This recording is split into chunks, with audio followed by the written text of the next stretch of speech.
Hello and welcome to another edition today of Lights, Cameras, Clicks. We are surrounded by cameras, it feels like this morning. My name is Kim Smith. I am an owner of Edit House Productions and our advertising agency division, Ad House Advertising. And today we're doing something a little bit different. We are focusing on the women on our team. March is Women's History Month, and tomorrow, March 8th, is International Women's Day. So today we are celebrating the female side of our company and the folks that are gathered around the table. So first, let me do just a couple of brief introductions. Raquel Gonzales, who has been with us for more than 4 years now, I believe, right? That's right. Wow. And Vanessa Baca, who joined us just a few months ago. Yes. So Raquel, start out and tell us kind of what you do on the Edit House team. What's your involvement? I am the graphic artist. I'm also a web designer. I've been handling all of the print, digital, motion graphics, and web design for the Ad House advertising side of the business. As well as some things for Edit House, you know. I've done some graphic work for Edit House as well and some production work, but most of my focus is on the Ad House advertising side. All the things for clients as well as some things for us, really. Yes. And Vanessa, tell us what you do. So I assist the team, the whole team, the production team, as well as the admin team.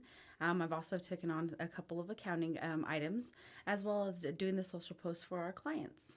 And you're just getting started, so there's a lot more to come. That is correct. Yes, I'm excited.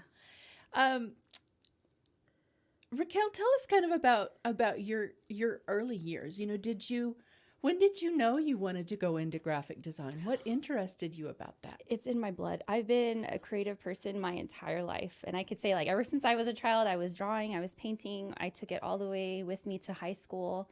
And people started noticing that where my passion was. And people were really pushing for me to get more into doing it professionally. And I guess I didn't see it in myself at the time, but I had some pretty amazing art teachers who kind of recognized that in me. And I got a scholarship when I was in high school to attend the Rocky Mountain College of Art and Design in Denver. And I was a junior at the time.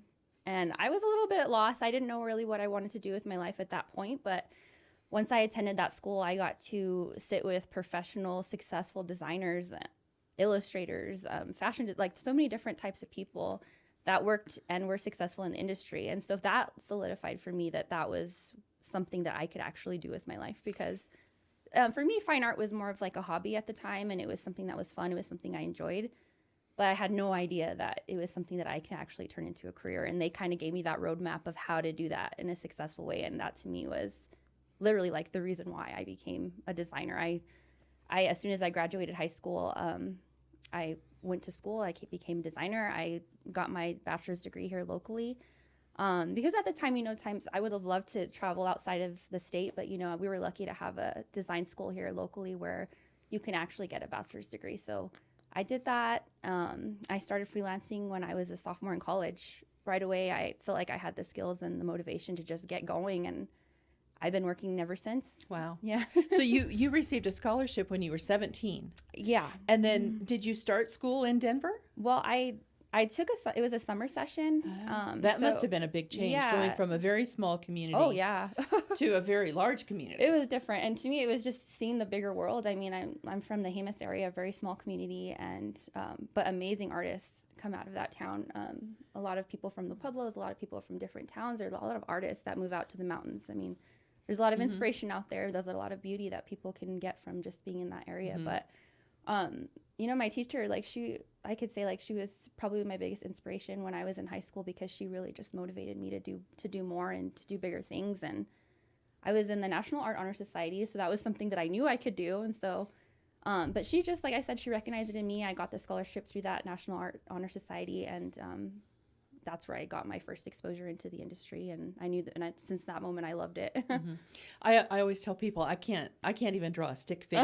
I mean, I feel like I'm sort of creative in other ways. Yeah. But when it comes to drawing and design, not at all. Not at all. There's a funny story about that. They always say like, okay, well, the last time you drew was when you were 8, so everybody still draws like an 8-year-old. But it's like, I don't know where my patience came from, but literally, like maybe it was not having TV, not having satellite. Like I was just in my room and I was being creative. I was drawing and then practice, because it's just something I enjoyed. Like, Very nice. yeah. Vanessa, do you think there's a creative side to you?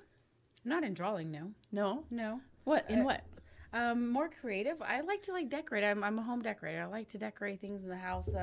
People get new homes and they call me. They're like, "Hey, help me decorate," stuff like that. Oh, how fun. So I think I'm more of the decorative designing portion. Drawing, no. Stick figures. See, I see some of the design side in Raquel too. She's very deliberate about how she wants to decorate her office space. Oh yeah, there's art in everything, especially in design, or like home design. It's everywhere. Yes. So tell us more about your background, where you grew up, the things that you enjoy. So I grew up in Carlsbad, New Mexico. I came here to Albuquerque to go to UNM. I wanted to be a radiologist. I did make it all the way to med school. I did get a bachelor's in biology, and then motherhood came. So I have 2 beautiful children who I wrap my world around, apparently. So I had to kind of switch gears into my career, and that's when I kind of went more into the administrative world, which also took me out to project coordinating and project management. I do have a couple of certificates from UNM for project management, to where I've done some projects. I have some large and some small projects. So that's kind of my realm right now. I'm kind of dipping into everything. I do accounting, administrations, projects. But that's anything new I like to learn, and I'm willing to take it on. Whether I've done it before, I've never seen it before, I'll try to conquer it in any way I can. I like adventure. I like to learn new things. So if I haven't done it, I definitely want to learn it. I see that a lot, that you like to organize things. You want to take something on and understand those steps, and you absorb things very easily along that line. Yeah. I've always been that type. I guess I should have been a teacher so I could keep learning with the children and growing.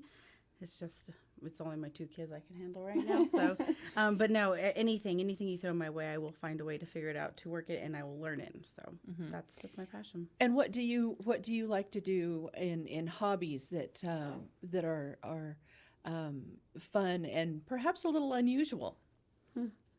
Love hunting. I'm a hunter.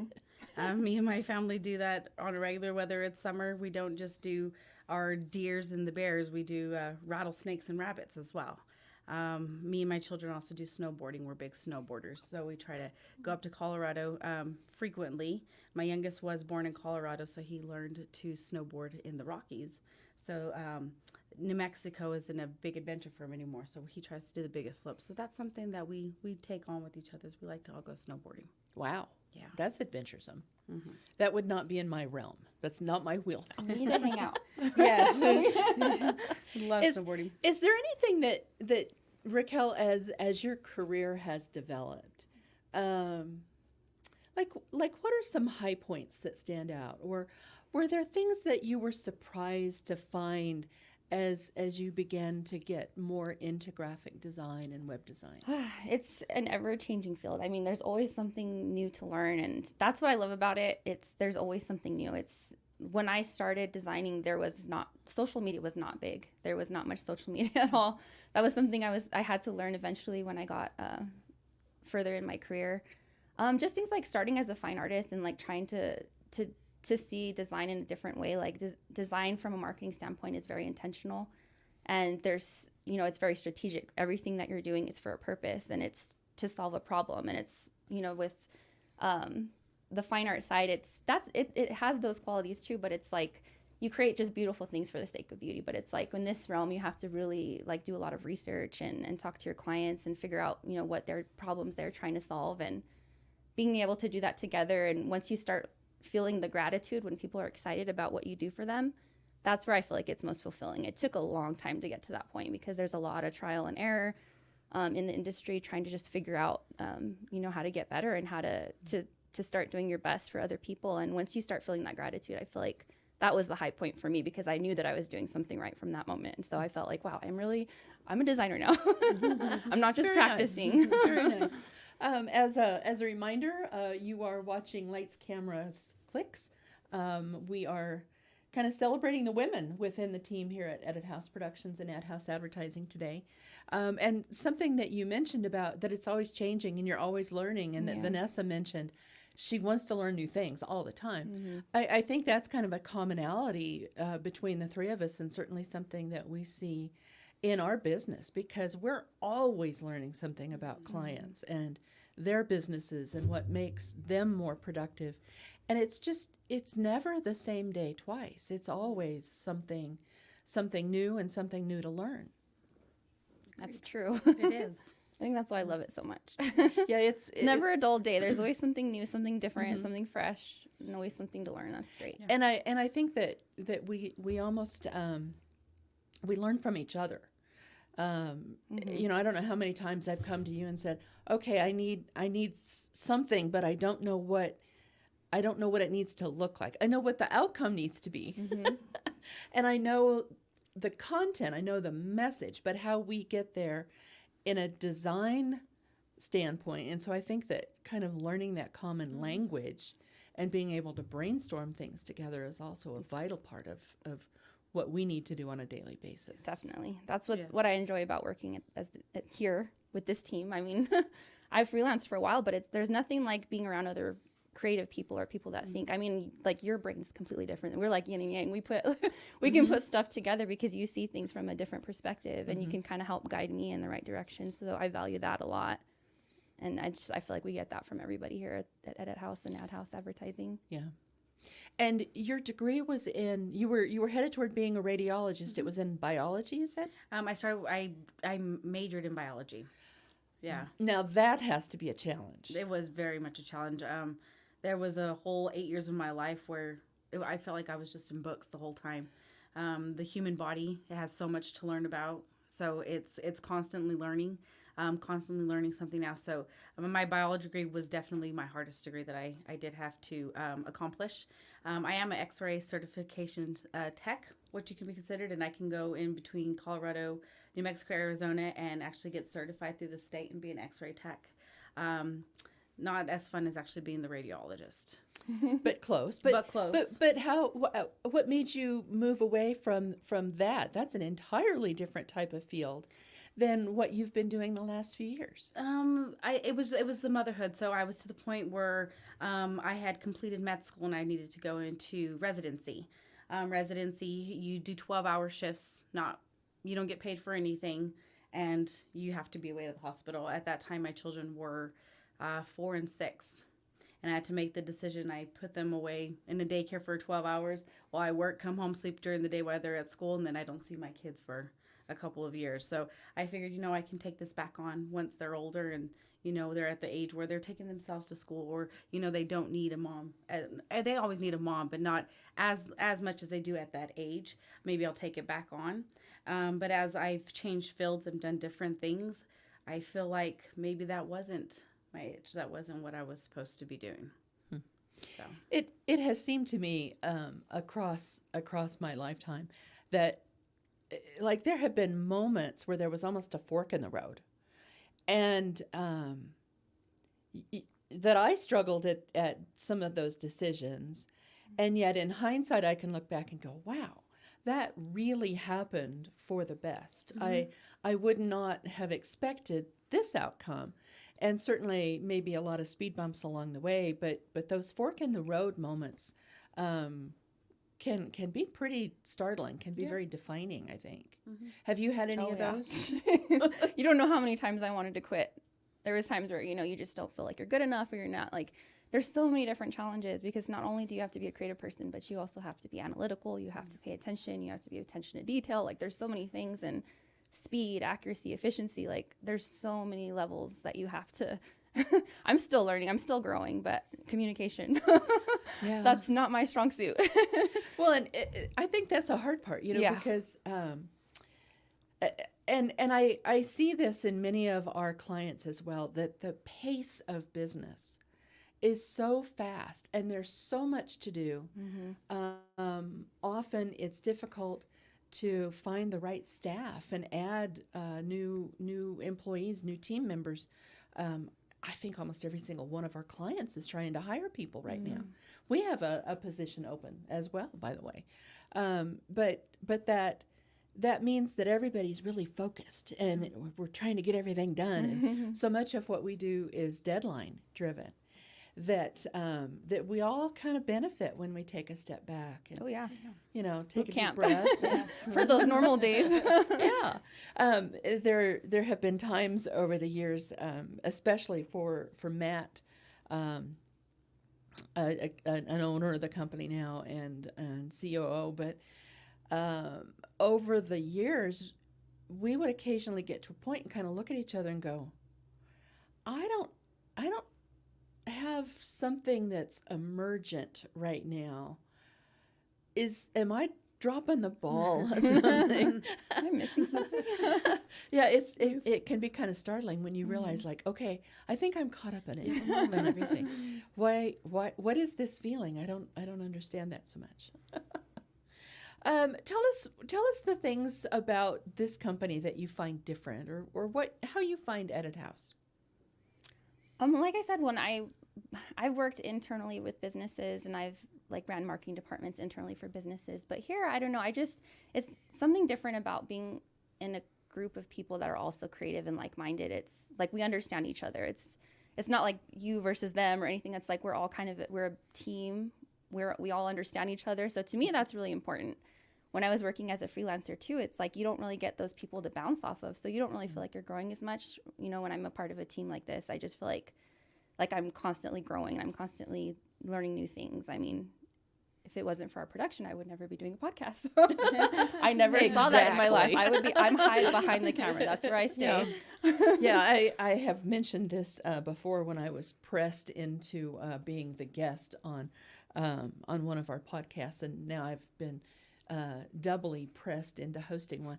I do much better behind the camera producing the videos than I do in front of the camera. But I think to your point about the collaboration and versus being like a freelancer and working from home, it's just such a different environment. And some people do great as freelance people and a total work from home environment. I mean, I did that for a number of years when our sons were very young, and I worked from home and did a lot of producing of videos and newsletters for clients and things like that.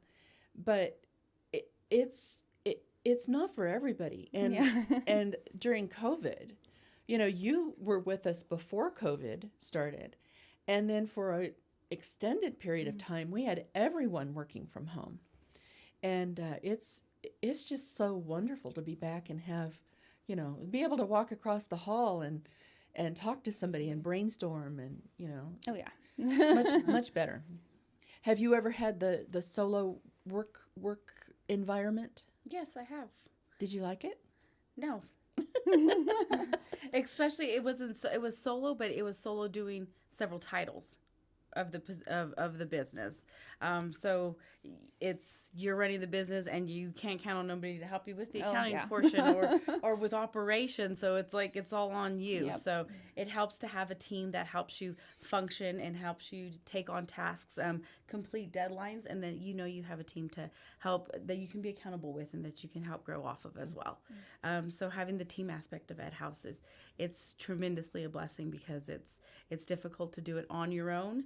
It's a challenge, and every day it's very tiring. So to have a team to support you and help you grow and actually have the company grow is just awesome.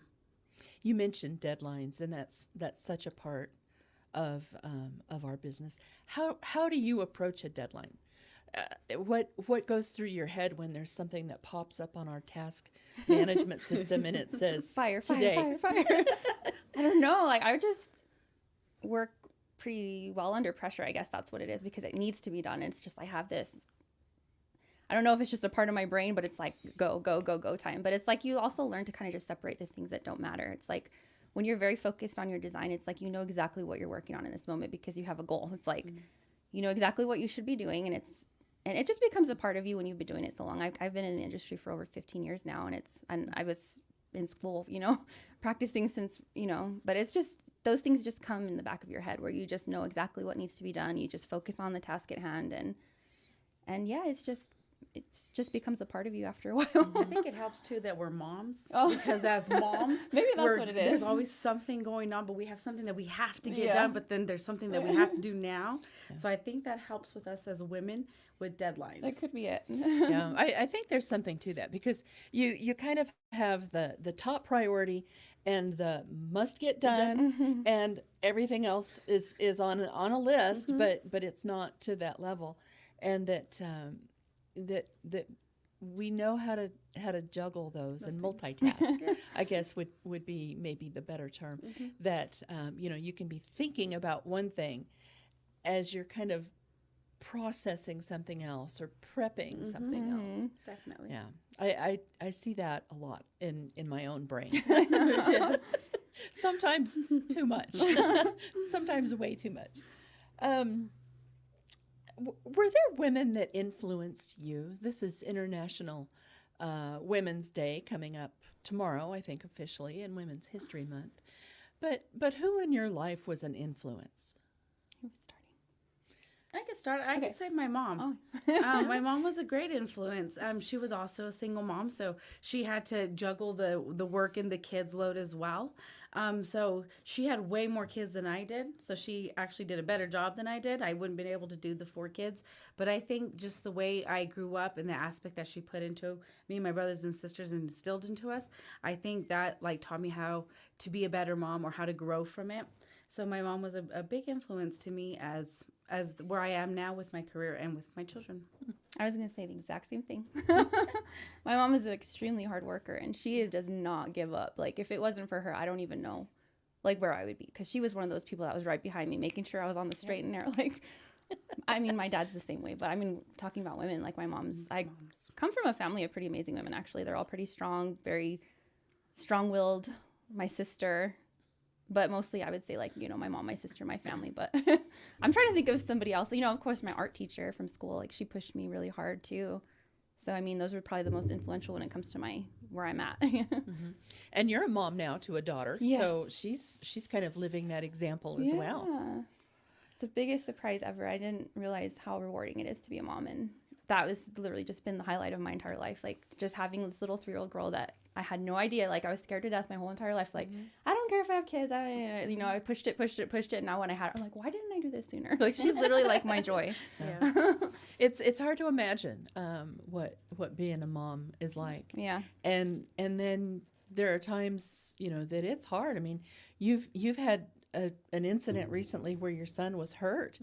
And, the worry of that sits on your heart while you're trying to get everything done, but that's always right there. It's part of your life, no matter how old your kids are, I think. Yeah. Right, Matt? What do you see in your future? Hard question. I know where I'm going to be. I know my career is never changing. I know that. It's just about growing and learning new technology. I can't believe this world now. It's with AI and trying to learn all the new technology. I mean, there's a lot of good and bad, but there's a lot of things to continue to learn. And a lot of that too. There are several software programs that are kind of trying to automate graphic design, and we've got the Canvas and the Adobe Express and things like that I think are created to try and make non-designers be designers. But I'm not sure it works all that well. There's a lot of ethics behind that. I mean, there's the designers that, they're not putting their heart and soul into a project where it's you have a mind. They can make decisions, whereas computers really don't. I mean, maybe it'll get to the point when things get better, but I mean, there's good and bad. You have to learn about it. I mean, there's a lot of amazing tools right now, that I could talk about for days, but I mean, it's always good to have ethics and, because we're creating a person's identity. We're creating so many different things, and it takes the person to really think about that and separate, I mean, some of the images that are coming out now are really kind of interesting. Yeah, computers don't even know what an HVAC system is. It comes out all these weird random parts, and if you don't really understand what these systems are or technology, if you can't look at a piece of equipment and say this is real or fake. I mean, a lot of people are going to get fooled, and military photos are phony. Like, there's a lot of phony stuff out there that kind of, you lose like the real aspect of photos now. Like, there's no soul behind it sometimes when you see fake generated images. Well, and there have been a lot of news stories lately that one new AI program being created and put forward by a very large internet company is rewriting history in the AI photos that it is creating. And so it's like there are a lot of ethical questions that, you know, and I know you take a lot of portraits, of photography, a beautiful photographer. Thank you. And yet how do the creators of elements, of photos, of graphic design, how do you keep that that product that is your creation in a world where the internet kind of just takes and gloms onto everything? I can tell the difference. I mean, like when I'm searching for stock photos, even when we're, you know, I could see like there's just no soul behind it. Like you can tell the images are fake. Like something's weird about it. It's like seeing, I don't know, it's just as creepy as seeing an android versus a person. Like I don't know, there's not really like that correct emotion. Like when you're capturing an image or you're capturing the beauty that you see. Like you make that decision when you're like, oh, this, you know, you see this person's emotions or something that makes them beautiful. And it's like the AI world is kind of more like, I don't know, it's just kind of washed away, and I'm not a fan of that. So it's like for me, from my perspective, because I can see the differences, maybe for me, I already know, like if there's a way that I can check off the AI, maybe I would do that just because for the sense of soul, and like, it's maybe it's just a personal preference. What do you foresee in your future, Vanessa? Well, starting here new at Ed House, I want to grow here. I want to learn more. I want to work with this team. You know, I really enjoy the work that I do here. So just grow more with an Ed House advertising. There's so much more too that you haven't seen yet. that I think I don't know if it will be intriguing or it will be I don't know, intimidating. I don't get the sense you're intimidated by much. No, I don't think so. No, I don't. I think just living in this world is what you go through. There's no more intimidation left in me, so I just take it on and just by the ropes and go with it. Yeah. So, you are watching Lights, Camera, Clicks today. I don't know if we have any questions that have come in for our ladies of Edit House today. We do have a couple of questions, and this is just in general within the industries that you have come from or that you're currently in. What recommendations do you have for females getting into graphic design or project management or into sales or broadcasting? Great question. Ooh, who wants to start with that one? go ahead, Kim. Think about that one. Well, That's a good question. so I mean, I've got such a diverse background in marketing, from the writing and producing for broadcast to the kind of account management and understanding the digital marketing world. But I think for women starting out today, that the real key is finding a place where you can get your feet wet. I'm not sure that as fast as the digital marketing world is changing today, that the community colleges and universities can keep up with those changes in order to give current instruction. I think that they probably do a good job of kind of the foundational aspects of marketing. But when it comes to the hands-on, how does this work to create a campaign and run a digital campaign? I'm not sure that can happen. So finding a place where you can get your feet in the door and start to get some practical experience, I think, is vital. But there has to be the commitment to show up on time and to engage. I think that a lot of younger people today don't understand the engagement needed to really master a career and become a vital team member. I'm not sure about that. You're kind of shaking your head, and I feel like I'm saying something a little controversial. No, it's agreeable as positions that I have held. I can see it in our youth. and it's weird because it's like right after the last generation who works hard, and it just stopped. So I agree with you. It's not controversial. That's how it is. And I don't know what it is or how we get it to change, but that's how it is. Any thoughts on that, Raquel? On advice you would give to young women? Just don't be intimidated. I mean, Don't get it's that. so easy to get crushed and feel like you can't do it, but just throw yourself stupidly out there. Just do it. No matter how embarrassing or how many mistakes you make, I mean, you just keep climbing, and you get there someday. It's, Yeah. There's so many times I wanted to quit. I mean, there's so many times I thought I wasn't good enough, but it's like, I don't know, I just die trying.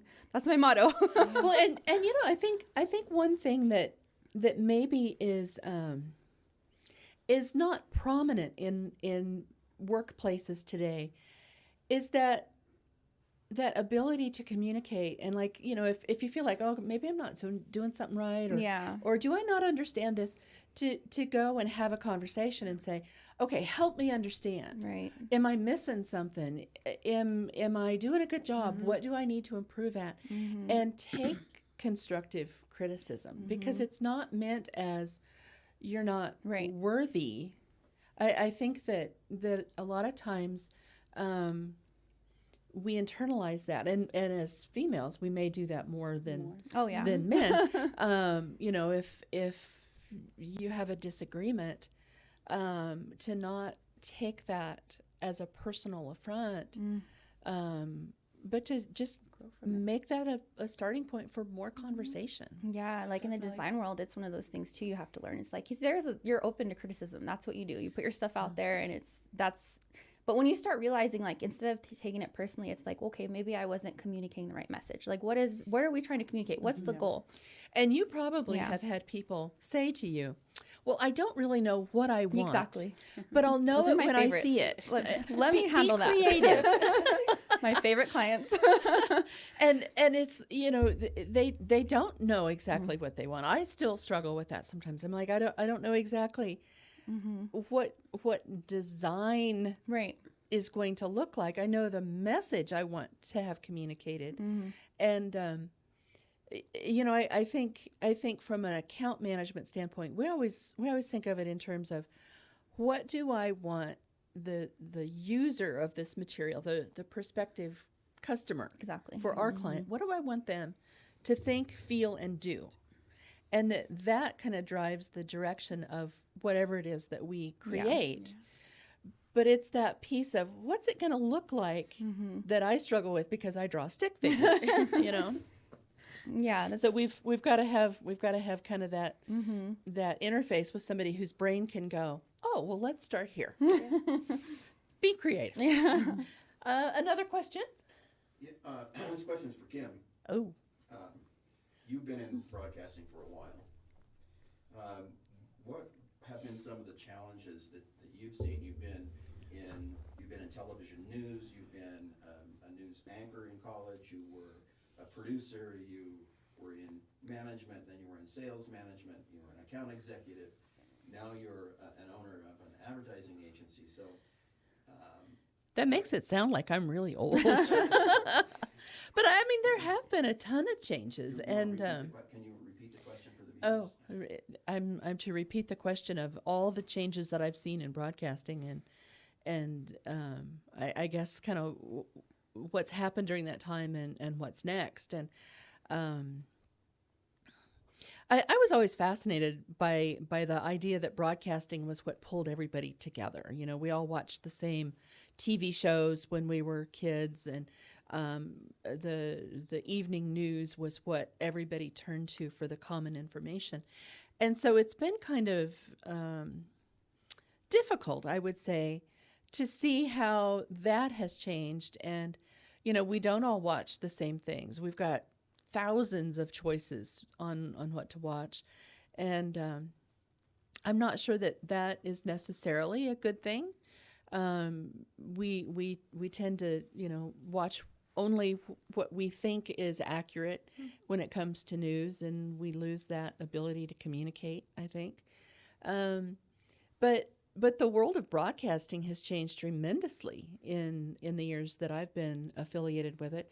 I was always highly intimidated by the thought of selling television. You know, there came a point in my life where we had moved and I needed to find a job because we had kids and we needed grocery money.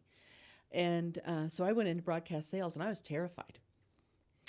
And then I kind of figured out that I wasn't really selling something. I was helping somebody solve a problem in their business. And it really changed my mindset about solving problems. And that really is how I think the advertising agency side of our business grew, is because we never looked at it like we were selling a project or an ad schedule or a brochure or whatever it was.